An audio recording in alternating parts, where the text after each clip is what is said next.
ओम नमः सदेभ्यः। ओम नमः सदेभ्यः। ओम नमः सदेभ्यः। मंगलम भगवान गिरो मंगलम गौतमो मंगलम कुंद कुंदाद्यो जैन धर्मोस्तु मंगलम सर्वमंगल मांगल्यम सर्वकल्याणकारकम प्रधानम सर्वधर्माणां जैनम जयतो शासनम जैनम जयतो शासनम वंदितु सर्वसिद्धि ध्रुवमचल मनोभंगदिं पत्ते मोक्षामि समय पाहुन विणमो सुधि केवली मणिदम नमः समय साराय स्वानुभूत्या चकाशिते चित्स्वभावाय भावाय सर्वभावान्तरच्छिदे।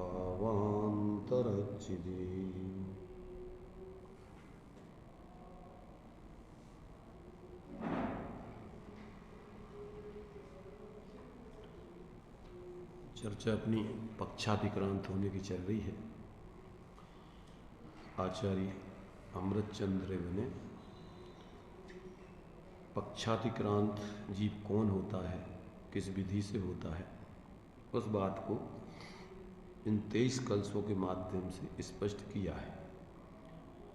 तो अभी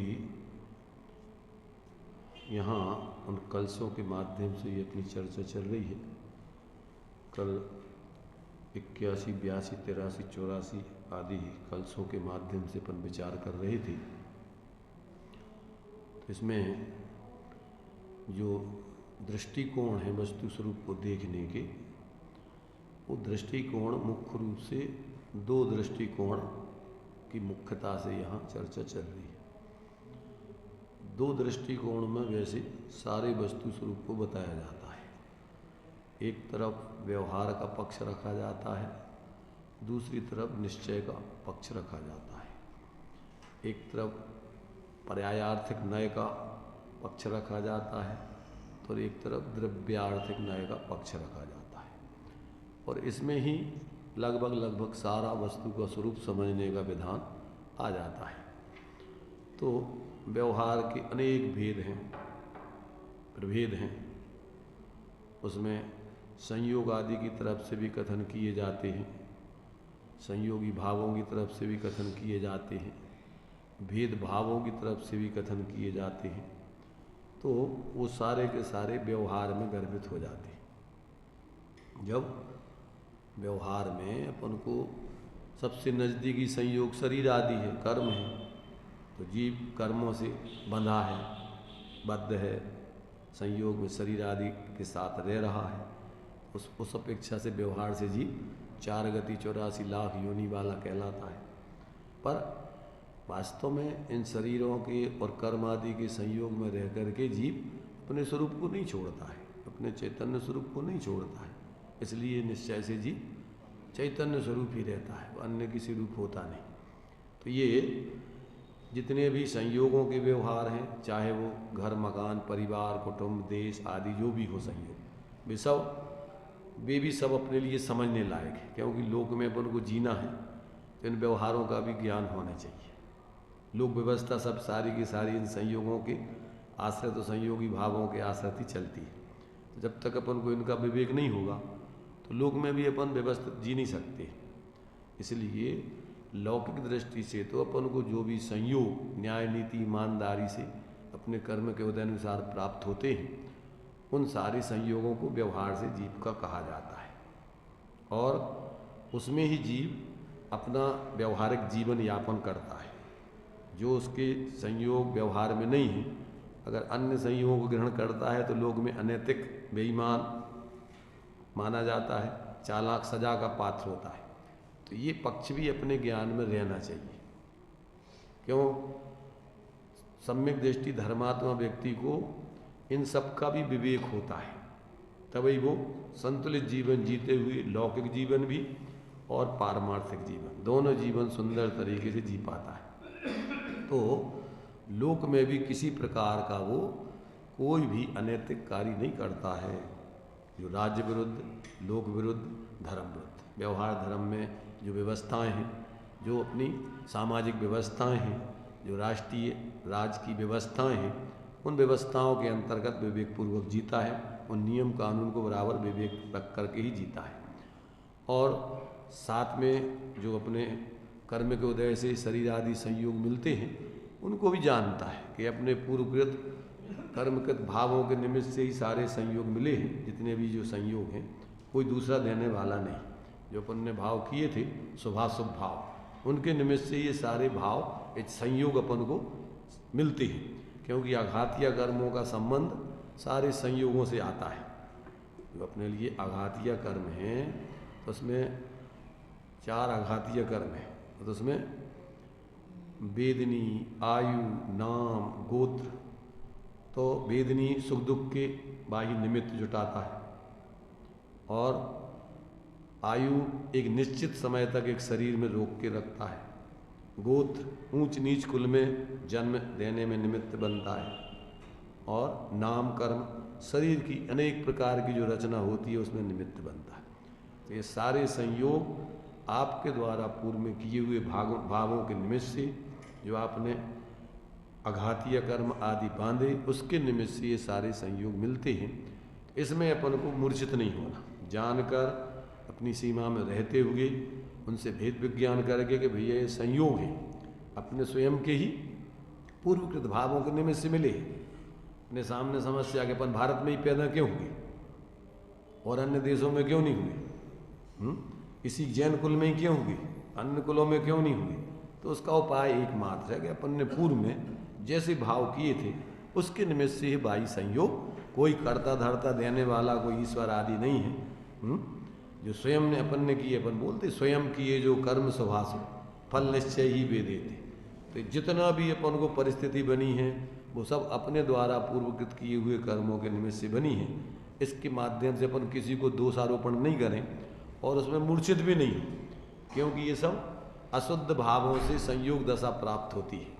इसलिए अपन को यदि संसार के दुखों से बचना है तो अब अपन को इन संयोगों में और संयोगी भावों में क्या करना है, भेद विज्ञान करके अपना आत्मा का मूल स्वभाव, आत्मा का मूल स्वभाव ये है, और स्वाश्रित जीवन जीना ये वास्तव में आत्मा के लिए आनंदमयी है, धर्ममय है, वो ही सुखरूप है। तो फिर जीव इन संयोग संयोगी भाव आदि के विकल्पों को छोड़कर और अपने स्वभाव के स्वरूप को समझकर भेदों से, गुणों से, पर्यायों से, धर्मों से समझने के लिए सारे अपने लिए व्यवहार है, परंतु अपने स्वरूप का अनुभव करने के लिए अपन को व्यवहार के पक्ष, व्यवहार का विषय और निश्चय का पक्ष, निश्चय का विषय तो अवलंबन करने लायक है, पर निश्चय का पक्ष यानी विकल्प छोड़ने लायक है। ऐसा अपन उस निश्चय की पहले सविकल्प दशा में उस अपने स्वरूप का निर्णय करके और अपने उस एकत्व विभक्त आत्मा का जब अपन अवलंबन करते हैं, अपने ज्ञान में ज्ञान स्वरूप आत्मा का अवलंबन करते हैं, तो अपने लिए ऐसे अपने शुद्ध आत्मा की अभेद अनुभूति निर्विकल्प होकर प्राप्त होती है। और वही पक्षातिक्रांत दशा है, आत्मानुभव की दशा है, सम्यक दर्शन ज्ञान चारित्र आदि की दशा। तो ये जब तक जीव अपने जीवन में प्रकट नहीं करता तब तक उसके जीवन में शांति की गंध नहीं आती, धर्म प्रकट नहीं होता, और वास्तव में देखा जाए तो दुखी ही रहता है। परावलंबी भावों से आकुलता आकुलता आकुलता, तीव्र कसाय रूप भाव होंगे तो तीव्र आकुलता, मंद कसाय रूप भाव होंगे तो मंद आकुलता, पर निराकुलता नहीं मिलेगी। निराकुलता तो एकमात्र अपने स्वरूप आश्रय से ही प्रकट होती है। तो जब तक अपन ऐसे स्वाश्रय को ग्रहण करके और गुणस्थान प्रमाण फिर वो चारित्र संबंधी निराकुलता चारित्र गुण की स्थिति है तो उसमें फिर बढ़ती है। तो उसमें भी विवेक रख करके फिर क्या होता है कि एक बार पक्षातिक्रांत होकर फिर स्वरूप की जितनी लीनता व्यक्ति कर लेता है गुणस्थान प्रमाण, उतनी शांति उसके जीवन में फिर बरकरार रहती है। निर्विकल्पता सदा नहीं रहेगी, पर जो निर्विकल्प दशा उसने अंदर स्वरूप में स्थिर होकर के प्रकट की, जिस भूमिका की अविरत दशा की तो चौथे गुणस्थान जन्म उसकी भीतरागता यदि वो जागृत होकर के जिएगा तो वो बरकरार रहेगी। और अब वो निर्विकल्प दशा ज़्यादा नहीं रहती छद्मस्त की। गुणस्थानों में, निचले गुणस्थानों में अंतर मुहूर्त से ज़्यादा निर्विकल्प दशा नहीं होती किसी की भी। यानी 12वें गुणस्थान तक चौथे गुणस्थान से निर्विकल्प दशा चालू हो जाती, और आगे बढ़ते बढ़ते जब निर्विकल्प दशा पूर्वक भीतरागता बढ़ाई जाती है गुणस्थान प्रमाण, तो जब तक छपक श्रेणी जीव नहीं चढ़ता है तब तक जीव विकल्प में आते ही आता है, विकल्पों में आते ही आता है। निर्विकल्पता पूर्वक भीतरागता बढ़ती है। निर्विकल्पता की जब अपन गहराई बढ़ाएंगे, लीनता बढ़ाएंगे, तो अपने लिए भीतरागता बढ़ती आएगी। और जिस गुणस्थान में हो उस गुणस्थान जन ही निर्विकल्पता करते रहोगे तो उसी गुणस्थान जन शांति और निर्विकल्पता आएगी, आगे की भीतरागता नहीं बढ़ेगी। उसको बढ़ाने का उपाय क्या है? बढ़ाने का उपाय बाहर से निर्वृत्ति और स्वरूप की विशेष प्रवृत्ति, ये कोई उपाय है उसका। और क्या उपाय है? बाहर से आप बुद्धिपूर्वक आकुलता के निमित्तों को छोड़ते जाइए और अंदर में अपने स्वरूप की गहराई को बढ़ाते जाइए। जब आपकी गहराई बढ़ेगी तो इधर समय का अंतराल भी घटता जाएगा। जितनी जितनी गहराई बढ़ती जाएगी बाहर से निर्विकल्पता का समय का अंतराल घटता जाएगा, जल्दी जल्दी निर्विकल्पता आना चालू होगी। माने पंचम गुणस्थान में 15 दिन के भीतर भीतर अंतर मुहूर्त के बाहर और 15 दिन के भीतर भीतर निर्विकल्पता चालू रहेगी। चौथे गुणस्थान में 15 दिन के बाहर और 6 महीना के भीतर भीतर की निर्विकल्पता आपके जीवन में बढ़ती रहेगी। यदि आपका विशेष वैराग्य बढ़ेगा तो आपकी निर्विकल्पता विशेष बढ़ा करके आप आगे निर्वृत्ति लोगे। तो ये जो है गुणस्थान प्रमाण उसके जीवन में इस प्रकार से निर्विकल्पता की धारा विशेष भीतरागता की बढ़ाने के लिए वो बाहर से निर्वृत्ति करके स्वरूप प्रवृत्ति विशेष करेगा। यदि आपको प्रारंभ में पक्षातिक्रांत होना है तो संगी पंचेंद्रीय जीव जो सम्यक दर्शन की 5 लब्धियां बतलाई हैं, उन लब्धियों की भूमिका में जाकर के वो निर्विकल्पता सम्यक दर्शन जन्य चौथे गुणस्थान की भीतरागता पा सकता है। चाहे नारकी हो, चाहे त्रयंच हो, चाहे मनुष्य हो, चाहे देव हो, कोई भी जीव चौथे गुणस्थान की भूमिका वाली निर्वृत्ति तो निर्विकल्पता तो अपनी जो परिस्थिति है उस परिस्थिति में ही रह करके कर सकता है। अब उसके लिए सिर्फ बाहर की उसकी पात्रताएं, भावों की उसकी सोच की ऊंचाई, समीचीनता वो पहले चाहिए। सच्चे देव सासगुरु का सानिध्य प्राप्त करके द्रव्य और तत्वों का, पदार्थों का स्वरूप समझ करके, सुन करके, स्वपर हे उपादेय तत्वों का निर्णय करके अपने स्वरूप की महिमा उसको अनन्य रूप से आने चाहिए। तो वो त्रियंच है तो उसको अपनी महिमा अनुभव। त्रियंच नहीं है वो। सबसे पहले तो ये समझो आप, ये भ्रांति छोड़ो आप। पहले सब जीव हैं, ये सब बाहर के संयोग हैं और वो अपने को फिर त्रियंच नहीं देखता है। जब तत्वों का उपदेश सुनता है, समझता है तो अपने लिए वो जीव जानता है। और जीव फिर कोई मोक्ष मार्ग चालू होता है आत्मा या जीव से, त्रियंच से चालू नहीं होता है। ये उपचार का कथन है कि वो त्रियंच है कि मनुष्य है कि देव है कि नारकी। वो कौन है? वो अपने को आत्मा समझता है। तात्विक दृष्टि से जहाँ से विचार चालू होते हैं वहीं से मिथ्यात गलता है, और जब तक वो पर्याय दृष्टि रखेगा उसका मिथ्यात गलेगा ही नहीं। अनुभव काल्पनिक आ जाएगा, त्रियंच मान करके आत्मा का अनुभव हो जाएगा उसको। बिना आत्मा के लक्ष्य के, बिना आत्मा के स्वरूप को समझे वो त्रियंच अपने को मानता रहेगा, आत्मा का अनुभव कर लेगा। बिना तत्व ज्ञान के किसी को भी स्वरूप का अनुभव, जो टोटमल जी साहब ने लिखा है कि सब कुछ करे, वो त्याग करे, दीक्षा ले, तब व्रत उपवास करे, स्वाध्याय करे, पर तत्व निर्णय नहीं करे। तो क्या है? सम्यक्त का अधिकारी नहीं है।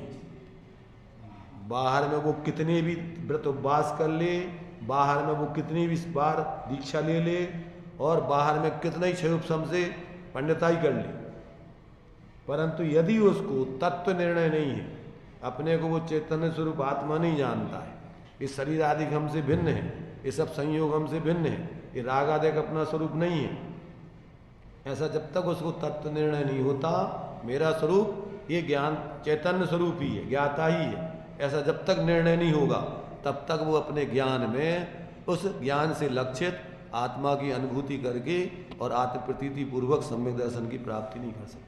किसी ने जनागम के आधार पर बहुत अच्छा निर्णय कर लिया, फिर भी अनुभूति नहीं हो रही, तो उस स्थिति में वो क्या करें? कोई उपाय नहीं है, एक ही उपाय है। क्या करे कि जो उपाय है उसको छोड़ के, और क्या उपाय है? एक ही उपाय है, तत्व निर्णय, और कोई उपाय नहीं। जनागम का अध्ययन करने के बाद अनुभूति नहीं हो रही, इसका मतलब तुम्हारी सही निर्णय नहीं चल रहा, जनागम का अध्ययन सही नहीं कर रहे थे, तुम अपनी कल्पना से कर रहे। जिनेंद्र भगवान ने जो बताया जिस तरीके से, ज्ञानी जो बता रहे वैसा नहीं कर रहे थे, तुम अपने मनमाने तरीके से उसके अर्थ के अर्थ लगा रहे। जो निश्चयाभासी, व्यवहाराभासी, उभयाभासी, अनुभयाभासी, ये कैसे बनते हैं? कैसे बनते हैं? ये शास्त्रों को पढ़ के ही बनते हैं, पर अर्थ का अनर्थ करके बनते हैं। आचार्य बता रहे किसी विवक्षा से कोई आत्मा का स्वरूप, और तुम किसी अपेक्षा से लगा रहे। या सर्वथा जो नए हैं वे किसी दृष्टिकोण से आत्मा के स्वरूप को बता रहे, और तुम सर्वथा लगा रहे। तो ये अपन ने अभी आगे पढ़ा है कि भाई जो विवक्षा जिस अपेक्षा से कही जा रही है उसको उस रूप में ही समझो, तब तो वो आपका आगम के आधार पर सही निर्णय चल रहा है। और यदि आप उसको, वो तो बता रहे पर्यार्थिक न्याय से और तुम द्रव्यार्थिक न्याय से लगा रहे, वो तो बता रहे हैं संयोग की तरफ से, तुम उसको स्वरूप मान रहे हो। जो बात जिस अपेक्षा से है, जिस प्रयोजन से है, अगर उस हिसाब से नहीं समझो तो आपका मिथ्यात गलेगा नहीं, और नया मिथ्यात, गृहीत मिथ्यात पैदा कर लोगे। इसलिए गुरु की आवश्यकता है। बिना आत्मानुभवी जीवों के आपको शास्त्रों का मर्म बताने वाले नहीं है कोई। श्रीमद जी ने लिखा कि शास्त्रों में तो शब्द लिखे और उसका मर्म ज्ञानियों के हृदय में होता है।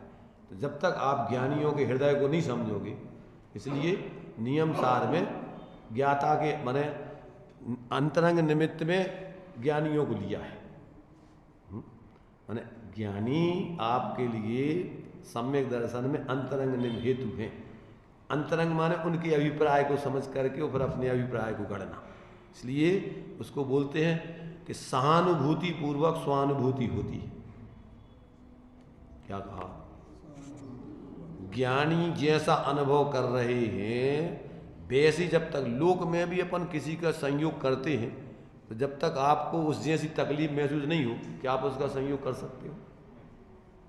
कौन संयोग करेगा? जिसको सहानुभूति हो। कहते हैं भैया इनके प्रति हम बहुत सहानुभूति माने जो तुम अनुभव कर रहे हो वो तुम्हें महसूस होने लगे, तब आप उसकी तकलीफ का दूर करने के लिए प्रयत्न करोगे। ऐसे ही ज्ञानी जो वेदन कर रहे हैं और जिस वेदन को कराने के लिए तुम्हें वो बोल रहे हैं, और तुम उनके अभिप्राय को समझ के तुम्हें वैसे उनकी जैसी अंदर में ज्ञान में भाषित होने लग जाए, तो इसलिए श्रीमद जी ने क्या, उन्होंने सम्यक के जो 3 भेद दिए हैं, तो उसमें सबसे पहला जो है ज्ञानियों की परख, पहला सम्यक दर्शन, ज्ञानी की पहचान जिसको हो जाए, वो मुमुक्षुता का पहला लक्षण है उसका। क्या कहा? ज्ञानी की पहचान हो जाना सबसे पहला मुमुक्षुता का लक्षण है, सम्यक दर्शन की पहली पात्रता है। ज्ञानी के क्या लक्षण से पहचानते हैं? अब डाल डाल पात पात आप चलते जाओगे तो पूरी द्वादशांग निर्माणी समझाना पड़ेगी। ज्ञानी तो ज्ञान का अनुभव करते हैं, अपने को और कोई अनुभव नहीं करते, तो ज्ञानी को कैसे पहचानोगे? उसका जीवन कोई अलौकिक होता है, सामान्य व्यक्तियों जैसा जीवन नहीं होता ज्ञानी का। ज्ञानी का जीवन कोई अलौकिक जीवन होता है। ज्ञानी नाम अलौकिक की वृत्ति होती है, मुनि नाम बोलते हैं, मुनि नाम अलौकिक वृत्ति कहो। ज्ञानी की भी दृष्टिपूर्वक वृत्ति भी अलौकिक ही होती है, लौकिक जीवों से उसकी वृत्ति नहीं मिलती। तो जब तक आप ऐसी उसकी अलौकिक वृत्ति और दृष्टि को अंदर में नहीं समझोगे कि ये इसका जीवन कोई सामान्य व्यक्तियों जैसा जीवन नहीं है। क्यों? कि मोक्ष मार्ग और मोह का मार्ग बिल्कुल 36 का है। ये बोलते हैं कि कहा रहीम कैसे निभे कीर वीर को संग, और बेडोले अपनी मस्ती में उनके फाटत अंग। एक को बाहर के संयोगों में, भोगों में ख्याति लाभ, पूजा में आनंद आता है, और एक को ये सब जहर जैसे दिखते हैं। एक को अपने स्वभाव स्वरूप के अलावा और किसी की रुचि नहीं है, रस ही नहीं है। एक दूसरे से मेल ही नहीं खाता उनका। एक की अंदर की रुचि है, एक की बाहर की रुचि है, एक की कसायों की, भोगों की, विषयों की रुचि है, एक की स्वभाव की, स्वरूप की रुचि है। तो दोनों की वृत्ति एक दूसरे से बिल्कुल विपरीत होती है। और ऐसी वृत्ति को अगर आप समझ लोगे तो समझ लो कि तुम्हारे अंदर पहली पात्रता आ गई, प्रथम पात्रता है।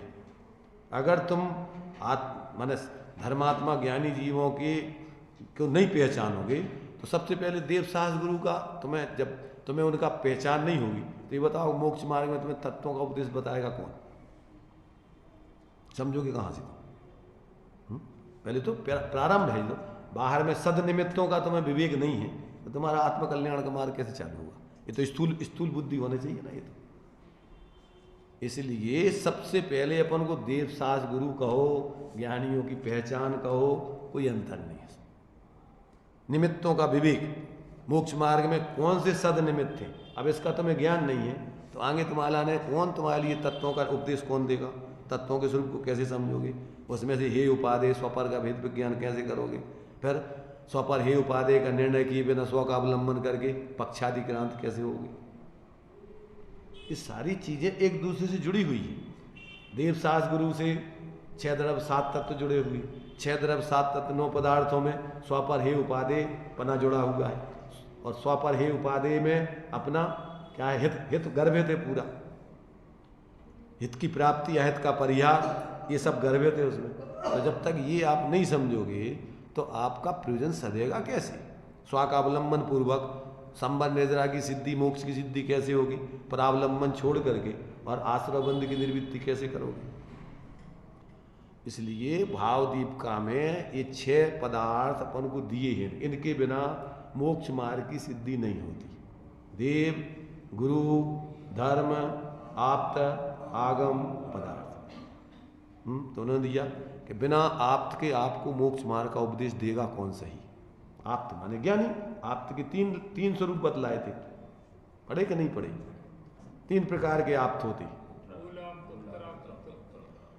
तो मूल ग्रंथ कर्तारा सर्वज्ञ देवा, तदुत्तर ग्रंथ कर्तारा गणधर देवा, तेसाम वचनानुसार ज्ञानियों तक सम्यक दृष्टि तक आते हैं, गृहस्थ सम्यक दृष्टि। वैसे इसके नीचे मोक्ष स्वरूप अनुभव के बिना मिथ्या दृष्टि उपदेशक नहीं हो सकते। उनको खुद ही नहीं पता, वे तुम्हें क्या बताएंगे? पक्षपात में डालेंगे। वे जिस पक्ष में पड़े हुए हैं स्वयं, जिस भ्रम में, वे तुम्हें उसी का उपदेश देंगे। एक बार स्वामी जी से किसी ने पूछा कि साहब मिथ्या दृष्टि उपदेश दे सकता कि नहीं?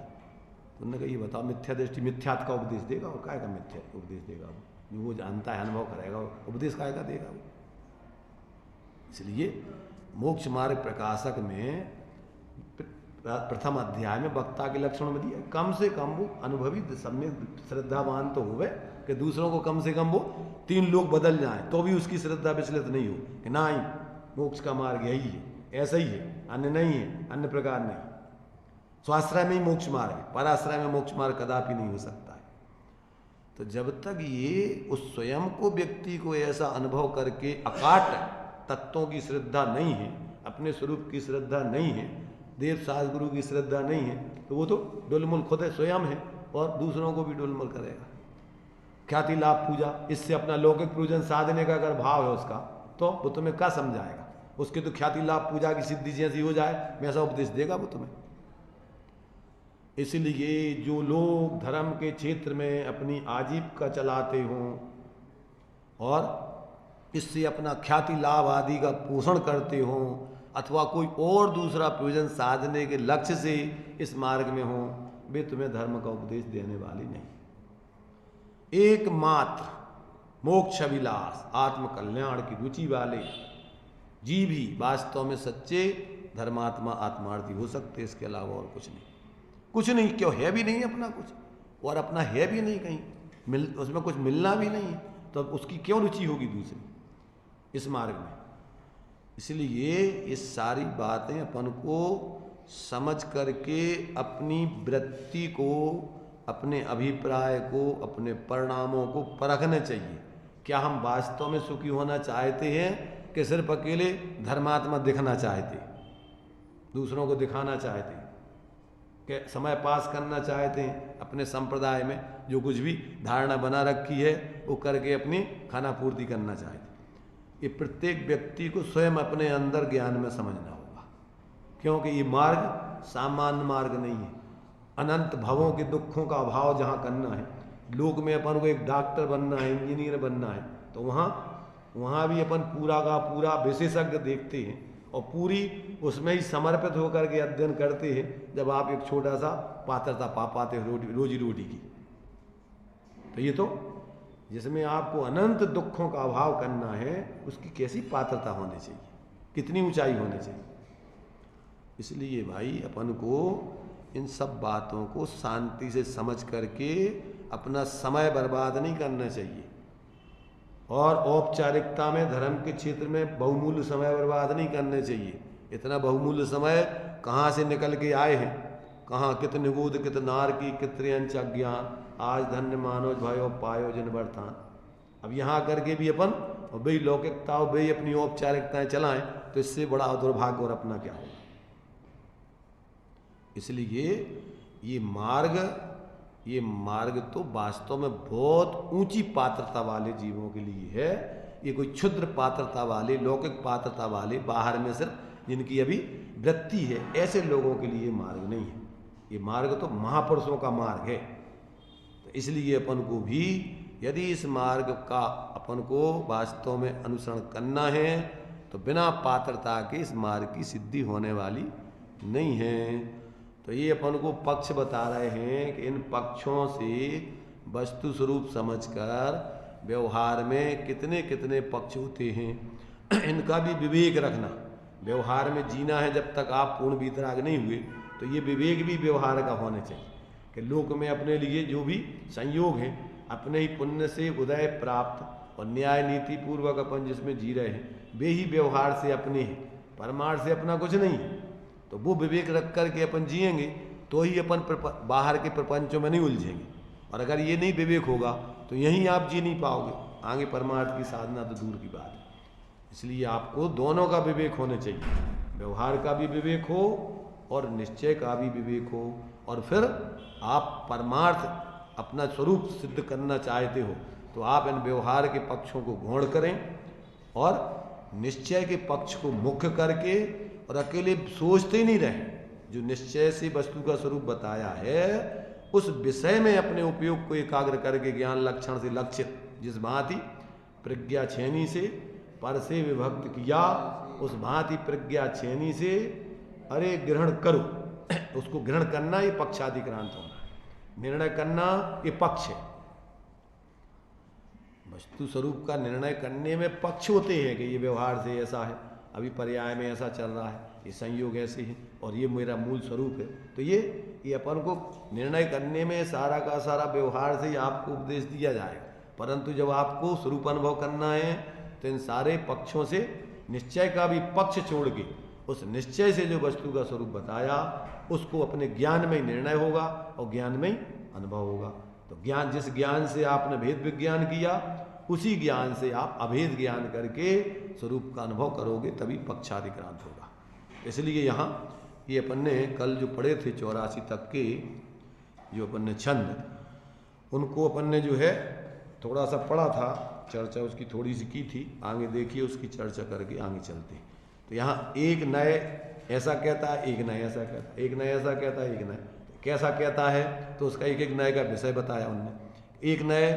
एक नए का पक्ष क्या है, 81 नंबर का देखो अपन ने पढ़ा था कल। एक नए कहता आत्मा एक है, एक नए कहता है कि अनेक है, इसका विरोधी है।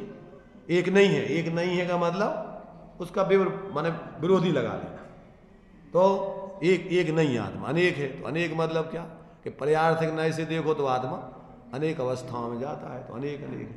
तो गुणों की दृष्टि से देखो तो आत्मा में अनेक गुण हैं, अनेक धर्म हैं। तो भेद से विचार करने पर आत्मा में ऐसे गुण धर्म हैं, पर्याय अनेक होती हैं, पर द्रव्य वही का वही ज्यों का त्यों एक ही रहता है। वो अनेक द्रव्य, एक आत्मा अनेक नहीं हो जाता है, अनेक आत्मा। इस प्रकार से एक पक्ष ये शांत और शांत का विपरीत। देखो यहाँ शांत के दो अर्थ होते हैं, एक तो सात शक्कर का होवे तो शांत और अशांत अर्थ निकलता है, और एक शांत माने अंत सहित, अंत सा माने सहित और अंत सहित।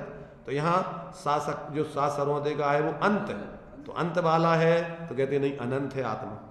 पर्यार्थिक नय से प्रति समय पर्याय उत्पन्न होती नष्ट होती है, परंतु द्रव्यार्थिक नय से आत्मा अनादि अनंत है। तो उस दृष्टि से, और शांत लगाना अगर तो अशांत कसाय मोह के भाव है और शांत आत्मा का स्वभाव है, तो इसलिए एक नय कहता है आत्मा अशांत है।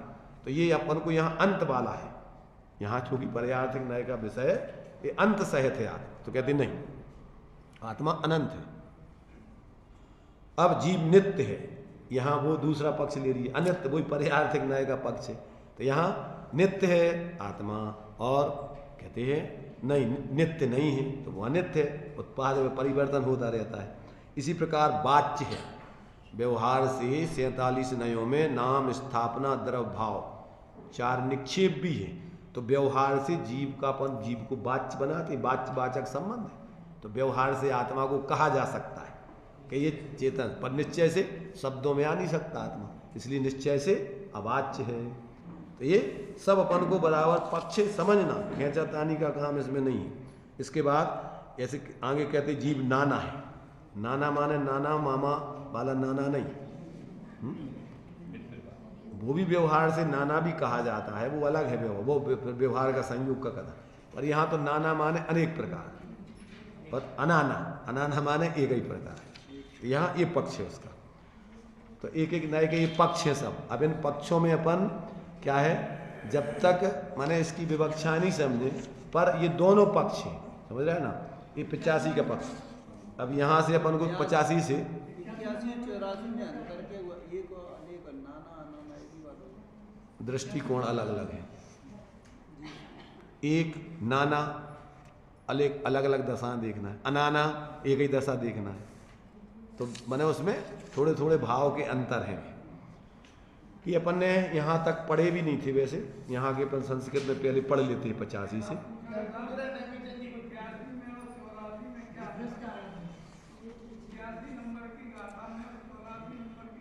श्लोक में कलश में कौन सा एक का क्या दिया, एको परस्य, एक कहता एक है, एक कहता नहीं, कौन सा, और 84 नंबर का एकस्य वाच्यो नाना।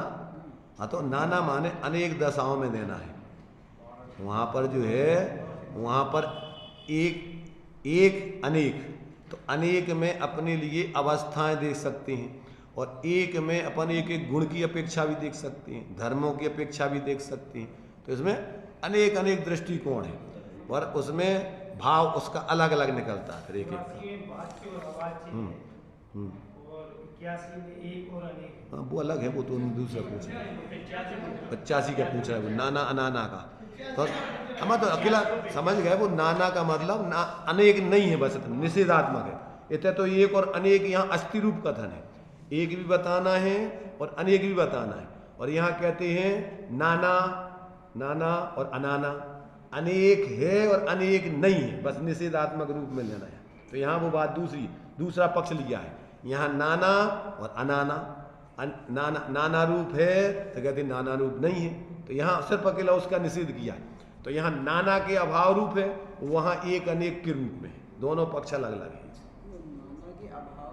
जी हाँ, अनेक रूप नहीं है जी, बस इतना बताना है।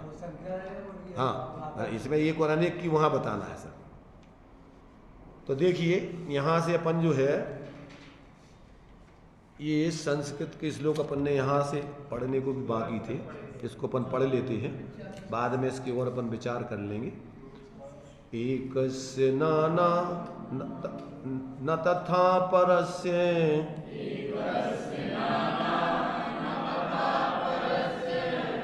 चिति द्वैर्द्वाविति पक्षपातौ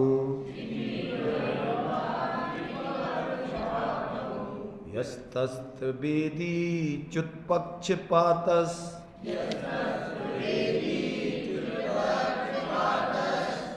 तस्यास्ति नित्यं खलु चिच्चिदेव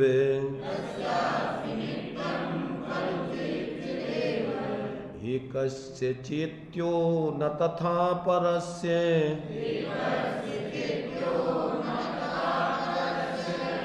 चिति द्वैरुद्वाविति पक्षपातौ यस्तत्त्ववेदी च्युत्पक्षपातस् तस्यास्ति नित्यं खलु चेच्चिदेव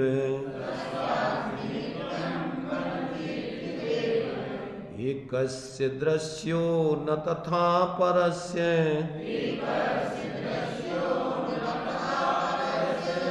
चिति द्वैर्द्वाविति पक्षपातौ यस्तत्त्ववेदी च्युत्पक्षपातस् तस्यास्ति नित्यं खलु चेच्चिदेव एकस्य वेद्यो न तथा परस्य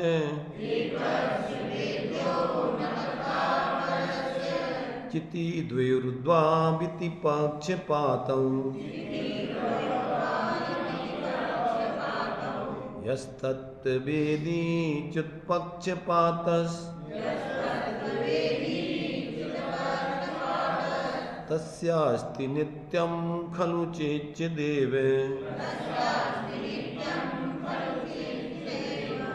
एकस्य भातो न तथा परस्य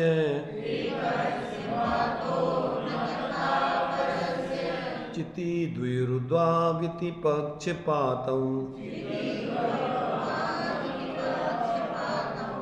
यस्तत्त्ववेदी च्युत्पक्षपातस्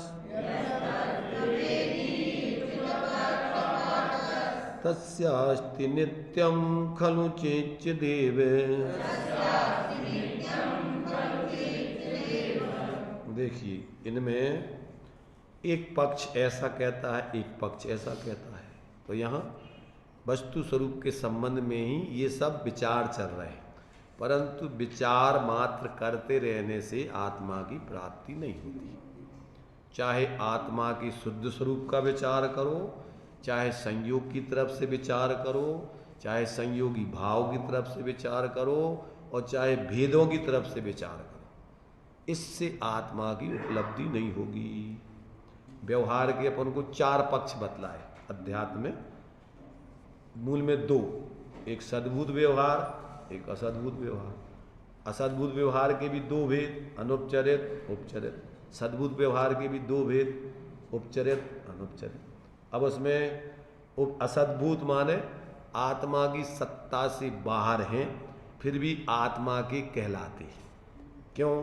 कि वो व्यवहार से उनका संबंध है, जीव का कर्म है, शरीर है, बाहर की संयोग है, भी सब व्यवहार से उनका संबंध है, इसलिए व्यवहार से उनका भी आत्मा की है, ये कहा जाएगा। क्यों नहीं कहा जाए तो लोक व्यवस्था और ये सब बंधन आदि की व्यवस्था भी नहीं बनेगी। इसलिए इसका भी ज्ञान अपन को होना चाहिए। तो ये आप जो भी कहेंगे कि भैया ये दुकान हमारी, अब अपन पागलपन ये नहीं समझना कि दुकान किसी की होती है। ऐसा ज़्यादातर जिनको अजीर्ण हो जाता ना निश्चय का, ऐसा हर जगह वो कहाँ की बात कहाँ लगाएंगे। जहाँ व्यवहार की बात चल रही है तो व्यवहार समझो, और जहाँ निश्चय की बात चल रही है, अब व्यवहार से अपन चर्चा कर रहे हैं। कहा अच्छा दुकान तुम्हारी होती है, अच्छा ग्राहक तुम्हारे हैं, अच्छा पैसा तुम्हारे है, मकान तुम्हारा है, पर काय को बैठे तुम का हो चला रहे। माने जहां व्यवहार का कथन चल रहा है उसे कुतर के नहीं करना, उसे आप उसी अपेक्षा से बात करना। सम्यक दृष्टि भी ऐसे ही कहेगा, ऐसा नहीं कि सम्यक दृष्टि नहीं कहेगा, नहीं कहे तो लोग में पागल खाने भेज दिया जाएगा सम्यक दृष्टि को, भले ही सम्यक दृष्टि है, परंतु इसलिए बताया है उपदेशक को लोक व्यवहार का भी ज्ञान होने चाहिए। उन भद्र स्वामी ने क्या लिया, मैंने उसमें अपन ने मोक्ष मार्ग प्रकाशक का जो प्रथम अधिकार में उपदेशक का लक्षण दिया है, तो उसमें दिया है कि लोक का ज्ञाता भी होना चाहिए उपदेशक, कि कहाँ लोक की क्या व्यवस्था चल रही, और तुम उस व्यवस्था के विपरीत बोल दोगे तो वैसे ही तुम्हारी जो है पिटाई हो जाएगी। वो तो कोई नहीं समझता तुम तत्व की बातें कर रहे हैं, फलानी बातें कर रहे। लोक व्यवस्था का विवेक होना चाहिए, इसलिए व्यवहार का उल्लंघन नहीं करता ज्ञानी। प्राज्ञ प्राप्त समस्त शास्त्र हृदय, शास्त्रों का ज्ञाता नहीं, शास्त्रों के हृदय को जानने वाला कि इसका प्रयोजन क्या है। नयों से जान लिया तुमने तो पंडिताई तो आ जाएगी, इससे ऐसा, पर उसका प्रयोजन क्या है, और उससे अपना प्रयोजन साधने के लिए इन सारे विकल्पों को गौण करके निर्विकल्प, तुम्हारा कोई उपदेश देने का धंधा थोड़ी है। जिसने उपदेश का धंधा बना लिया हो और उनको बुलाते नहीं हो तो रूठ जाते हो, नाराज हो जाते हो, तो वे कोई उपदेशक हैं क्या? तुम हमें तो बुलाते ही नहीं हैं, इसलिए हम तुम्हारे विरोध में पास में आकर के और तुम्हारी योजनाओं को फेल करेंगे। तुम्हारी तो योजना चल रही और दूसरे होते दूसरी जगह जाके और होते दूसरा कार्यक्रम चालू कर दो, तो क्या होगा कि तुम्हारा लोग इकट्ठे तुम्हारे नहीं होंगे, तुम्हारा भी वही लक्ष्य होगा, लोग आवे इकट्ठे, उनको भी तो नहीं आएंगे। तो भैया अब इनको बुलाओ यार, थोड़ी प्रसिद्धि वाले हैं, पुण्य को उदय है, नहीं बुलाएंगे तो अपनी योजनाएं सफल नहीं होंगी। इस लक्ष्य से अगर तुम ऐसे पागलों को बुलाते हो तो क्या दशा होगी? जिनको ख्याति लाभ पूजा मान सम्मान चाहिए, पैसा चाहिए, इज्जत चाहिए, ये तो क्या उपदेश देंगे तुम्हें? इसलिए भोले जीव इस मार्ग में ठगाए जाते हैं, क्योंकि बाहर में ही वो अपनी योजनाएं चलाने के लिए ऐसे लोगों को जो प्रसिद्धि पाते हैं उनको मुखिया बना करके घुमाते रहते, और वे भी उनका यही काम धंधा है, उनका तो व्यापार है। आत्मार्थी व्यक्ति कोई प्रयोजन लौकिक रख करके उपदेश आदि नहीं देता है, उसको कोई ख्याति लाभ पूजा की चाह नहीं है, ये तो महापाप का भाव है। जब तक व्यक्ति को इसलिए आत्मबोध नहीं होता तब तक वो व्यक्ति सच्चे अर्थों में उपदेशक हो ही नहीं सकता, उसको कहीं ना कहीं अन्य प्रयोजन रख करके प्रवृत्ति करेगा। और इस धर्म के क्षेत्र में ऐसे नेतृत्व करने वाले आ जाते हैं जो सिर्फ अपना लौकिक प्रयोजन रख करके, जिनको कछु टेस्ट चलाना या कुछ भी चलाना लौकिक प्रयोजन, तो उनका लक्ष्य एकमात्र होता है कि अपना प्रयोजन साधना है। इनके इन प्रकार धर्म के क्षेत्र में किसका ट्रस्ट, किसका क्या। कांजी स्वामी के लिए जो है लोग जब वो बना रहे थे सोनगढ़, तो कहे महाराज तुम्हारे लिए कि हमारे निमित्त से मत बनाना, हमारा तो जब तक अब भाव है रुकने का रुक रहे, जिस दिन हमारा भाव बदल जाए एक क्षण नहीं रुकेंगे। कोई ठिकाना हमारे निमित्त से नहीं करना कुछ भी, हम तो अपनी आत्मार्थ की दृष्टि से, एकांत की दृष्टि से रुके हुए। तुम सोचो कि हम तुम्हारे लिए बना रहे, हम तुम्हारे बंधन में पड़ने वाले नहीं किसी के। इसलिए आत्मार्थी व्यक्ति किसी के अधीन होकर नहीं जीता है, स्वतंत्रता से जीता है और स्वाधीनता से आराधना करता है। अन्य किसी प्रयोजन से वो कोई धर्म की आराधना नहीं करता। तो जब तक लोगों को ये खबर नहीं होती है तब तक इस मार्ग में भी ऐसा नेतृत्व करने वाले न तो वे धार्मिक व्यक्ति को समझ सकते हैं और न वे धर्म का कार्य करवा सकते। उनका वे खुद नहीं करते, उनका प्रयोजन ही मात्र दूसरा है। इसलिए भैया ये मनुष्य पर्याय इस अपने लिए नेतागिरी करने को नहीं मिली है, इसका इतना मूल्य है, जिंदगी जान की बाजी लगा लगा करके ज्ञानी धर्म की रक्षा करते हैं। और तुचपंजियाई में दंदन की चीज़ों में जो है पैसा इकट्ठो करने, फलानो करने, ढिकानो करने, इसके लाने अपन ये धर्म को निमित्त बनाए, देव सास गुरु को निमित्त बनाए, इससे ज़्यादा हुआ बदतर क्या होगा। ऐसे लोगों की अपात्रता का कुछ कहा नहीं जा सकता और उनके भी दुर्भाग्य की कोई महिमा नहीं कही जा सकती जो ऐसे लोगों के नेतृत्व में धर्म करते हो। इसलिए अपन को इन सब बातों को समझना चाहिए अंदर से। इतना बहुमूल्य जीवन और ये धर्म मिलेगा नहीं कभी अगर अपना भी पराय इसके अभी माने इसका बहुमान जितना होना चाहिए नहीं करोगे तो। इसलिए देव गुरु धर्म आप तागम पदार्थ इनके संबंध में समझौता नहीं होता किसी हालत में। तो जब तक व्यक्ति को इसका विवेक नहीं है तब तक तो खेल खिलौना समझ रखा लोगों ने, जब मन में आया जो करना जैसा कुछ भी करते हैं। तो ये अपन को यहाँ पर ये आचार्य पक्ष बता रहे हैं कि आपके ये वस्तु स्वरूप समझने के लिए दृष्टिकोण है, इनको समझो और समझ करके फिर किसको मुख्य करना, किसको गौण करना और इन परिस्थितियों में तुम कहाँ खड़े हो उसका विवेक रख करके जीना।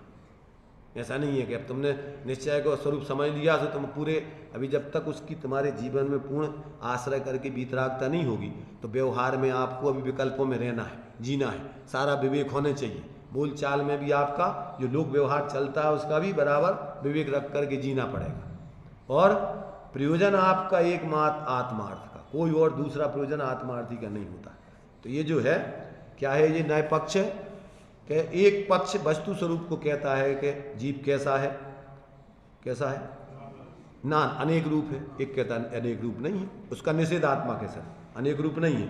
एक कहता है जीव चैत्य है, जानने वाला है, एक नए कहता है जानने वाला नहीं, क्योंकि अकेला जानने वाला ये ज्ञान स्वरूप जो अपने समय सार में एक पक्ष आया ना कि आत्मा ज्ञान स्वरूप है, ज्ञान स्वरूप, तो कहते हैं आत्मा तो अनंत गुणात्मक है, तुम अकेले जानने वाला एक गुण रूप है, कहते नहीं, एक ज्ञान गुण में अनंत शक्तियां उछलती हैं, इसलिए आत्मा अकेला एक ज्ञान रूप नहीं, इसलिए अकेला आत्मा एक जानने, यहाँ जानने योग्य, चैत्य माने जानने योग्य, तो जानने योग्य तो अन्य ज्ञेय भी है, सब है, तो अकेला आत्मा एक जानने योग्य ही नहीं है, जानने वाला भी है, समझ रहे हैं ना।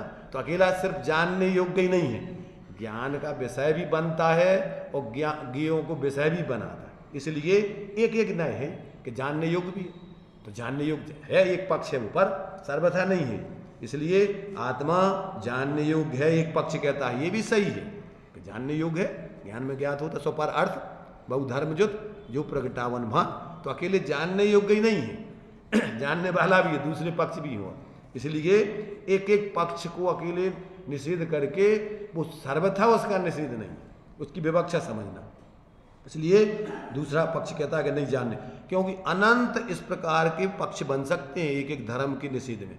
एक आत्मा एक धर्म से क्या ऐसा है, कहते नहीं ऐसा नहीं, क्योंकि एक ही अकेले गुण या एक धर्म रूप नहीं है, तो उसका निषेध करेंगे कि नहीं आत्मा अकेला इतनी नहीं है। तो ये अपन को सिर्फ समझने के लिए व्यवहार है, पर अनुभव करने के लिए तो अनंत गुण धर्मात्मक आत्मा अखंड अनुभव में आता है। जब आत्मा का अनुभव करोगे तो एक एक गुण अनुभव में आएगा, क्या क्या आएगा, अनंत गुणात्मक वस्तु अनुभव में आएगी। इसलिए आचार्य कहते हैं अनंत धर्मणस्तत्वम पश्यन्ति नित्यगात्मना अनेकांतमयी मूर्ति नित्यमेव प्रकाशता, मुझे ऐसी अनेकांतमयी मूर्ति नित्य हमारे लिए प्रकाशित रहे, अनुभव में आवे। यहाँ पे जो दो पक्ष हैं, ये इसका अर्थ तो जीव चेत जानने योग्य तो है, तो जीव चेत नहीं है, ठीक है, जड़ रूप है, जड़ रूप भी है।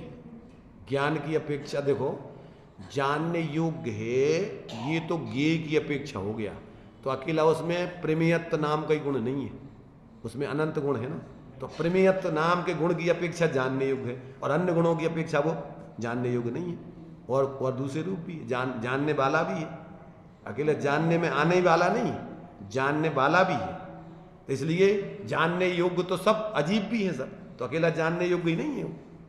इसलिए सारी विवक्षाएं उसमें अपन को एक एक धर्म के आधार पर, एक एक गुण के आधार पर, पर्याय आदि क्या कौन सी अपेक्षा कह रहा है वो विवक्षा समझना। आपके पद ऐसे ही कहता है, हैं जीव नहीं है, क्या जीव नहीं जानता है, कौन कहता है?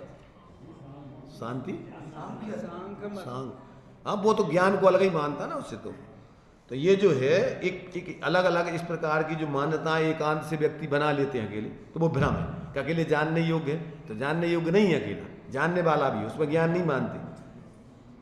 तो जीव दृश्य है, देखने योग्य है, तो क्या एक पक्ष कहता नहीं देखने योग्य नहीं है माने जो अपन को सर्वज्ञत्व शक्ति है, सर्वदर्शित्व है, यानी शक्तियां है ना, ये सब तो एक एक गुण के आधार पर वो सब शक्तियां हैं, पर अकेले उतने ही नहीं है।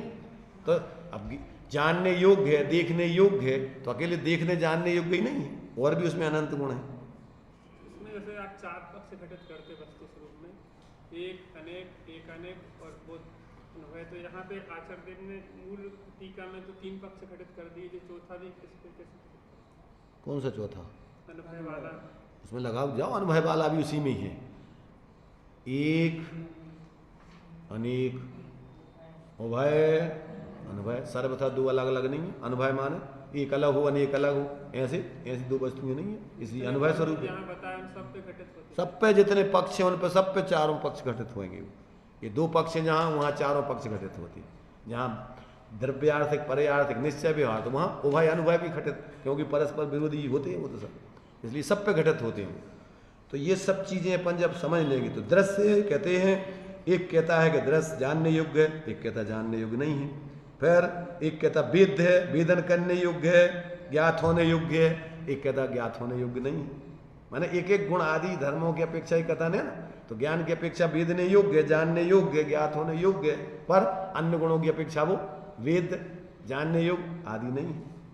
जानने योग्य, तो जानने योग्य तो ज्ञेय गुण की अपेक्षा वो जानने में आएगा, और जानने वाला गुण फिर वो अलग, जानने वाला जानेगा, तो वो जानने वाला भी है, जानने आने वाला भी, तो उसमें तो अनंत धर्म है, तो अकेला एक एक धर्म नहीं है। तो एक धर्म का निषेध कर दिया कि जो एक जीव वेद है, वेदने योग्य है अर्थात ज्ञात होने योग्य है, एक कहता है ऐसा नहीं। अब वो तो एक निषेध करके माने उसमें और अनंत धर्म बताना उसको, अकेला एक ही गुण नहीं, एक ही धर्म नहीं, उसका निषेध करना उसको। इस प्रकार से यहाँ कहते जो तत्ववेत्ता वस्तु स्वरूप का ज्ञाता पक्षपात रहित है, उसे निरंतर चित्त स्वरूप जीव चित्त स्वरूप ही भाषित होता है, अनुभव में आता है। एक कहता है 89 नंबर का देखिए श्लोक और है, जीव भात है, भात माने प्रकाशमान, वर्तमान प्रत्यक्ष है, ऐसा एक नय का पक्ष है। दूसरा कहता है कि जीव भात नहीं है, वर्तमान प्रत्यक्ष नहीं है, त्रिकाल है, तो अकेले वर्तमान है क्या प्रत्यक्ष नहीं है, भूत भी प्रत्यक्ष है, भविष्य भी प्रत्यक्ष है। तो ऐसा मतलब एक एक दृष्टिकोण अकेले मात्र जो बता रहा है वो सही है एक अपेक्षा, परंतु जीव उतना ही नहीं है मात्र, और भी उसमें अनंत धर्म है, अनंत गुण है। तो इसलिए अपन को ये सारे पक्ष में जितने भी पक्ष हैं व्यवहार के, उसके विरोध में निश्चय का पक्ष है, और फिर प्रमाण में देखें तो दोनों पक्ष खड़े होते हैं, और जब वस्तु स्वरूप की दृष्टि से देखें तो वस्तु पूरी अनुभव स्वरूप है, ना अकेले निश्चय रूप है या द्रव्य रूप है, ना पर्याय रूप है, न दोनों सर्वथा अलग अलग हैं, न दोनों सर्वथा एक है, कथनचित एक अनेक उभय अनुभय, सर्वथा एक कहो तो एकांत, अनेक कहो सर्वथा तो एकांत, सर्वथा अलग अलग कहो तो एकांत, सर्वथा एक ही कहो तो एकांत। इसलिए अनुभव में भात को कैसे घटाएंगे? क्या भात है अभात, तो ये होगा ना प्रकाश, भात अभात है, अभात अभात दूसरा पक्ष है, तो दो उभय आ जाएगा। अनुभव माने कि अकेला भात ही नहीं है और दूसरे भी हैं, इसलिए अभात अनुभव स्वरूप माने वो इस रूप भी है अन्य रूप भी है, तो दोनों धर्म एक साथ है, ऐसे नहीं है कि अलग अलग, दो को अलग अलग देखो उभय, और दोनों एक ही वस्तु के रूप है, इसलिए अनुभव। कोई दो धर्म कोई सर्वथा अलग अलग नहीं, एक ही वस्तु में सब गुणों का रूप है, इसलिए वो अनुभव स्वरूप है। द्रव्य बिन पर्याय ना, पर्याय बिन ना द्रव्य, वो दोनों अनन्य रहे सदा। इसी प्रकार आगे की 13वीं गाथा दी है कि गुण बिन द्रव्य है नहीं और द्रव्य बिन गुण है नहीं, दोनों अव्यतिरिक्त रहे सदा, यह बात जिन बनने कही। पंचाशतिका में लगातार 2 गाथाएं कि द्रव्य के बिना गुण नहीं, गुण के बिना द्रव्य नहीं, और दोनों अनन्य रहे सदा, यह बात। तो गुण और द्रव्य कोई सर्वथा अलग अलग तो है, इसलिए सभी पक्षों में ये आपको एक अनेक भेद अभेद नित्य अनित्य शांत असा सब उसमें लगेंगे, और फिर उभय अनुभव ये चारों लगेंगे।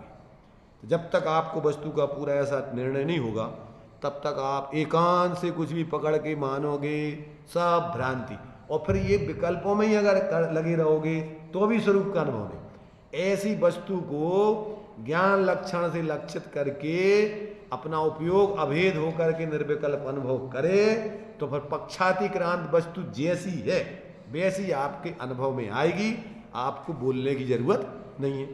कोई भी चीज है, हलवा के बारे में तुम बताओ, कितना ही बताओ, पूरे हलवा के बारे में बता नहीं सकते, और क्या करोगे, खा लो आप तो हलवा का क्या क्या आ जाएगा अनुभव में, जो कुछ भी है सब अनुभव। ठंडाई है, अब ठंडाई में 25 चीजें पड़ी, अब क्या क्या बताओगे तुम, और वो बताने में क्या स्वाद आ जाएगा उसका, और स्वाद चख लो तो सब कुछ जो कुछ भी है वो सब स्वाद चखने में, एक घूंट पी लेने में पूरी ठंडाई का आनंद आपको मिल जाएगा।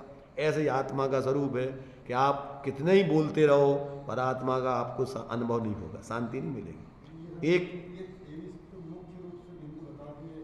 अनंत अनंत अनंत लगा लो आप, इसके पक्ष सब अनंत लग जाएंगे, क्योंकि अनंत धर्म है तो अनंत परस्पर विरोधी धर्म है, तो अनंत अनंत पक्ष खड़े हो जाएंगे।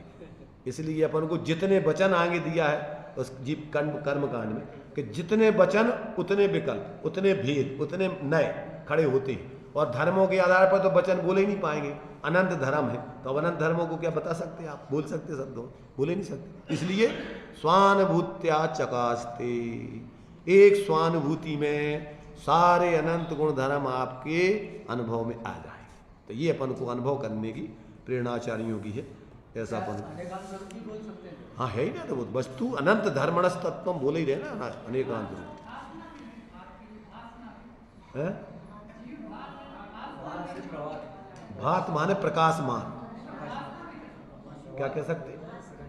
भास, भास्कर, वासना, भासता, हाँ भासता कह सकते, कोई बात नहीं। हाँ वो ठीक है, भास ना कहो, प्रकाशमान कहो, ये कोई बात है, कोई बात नहीं। तो ये देखिए अब अंत में जो है अपन बाद में अभी ये और रह गए देखेंगे अपन, अभी तो टाइम हो गया है।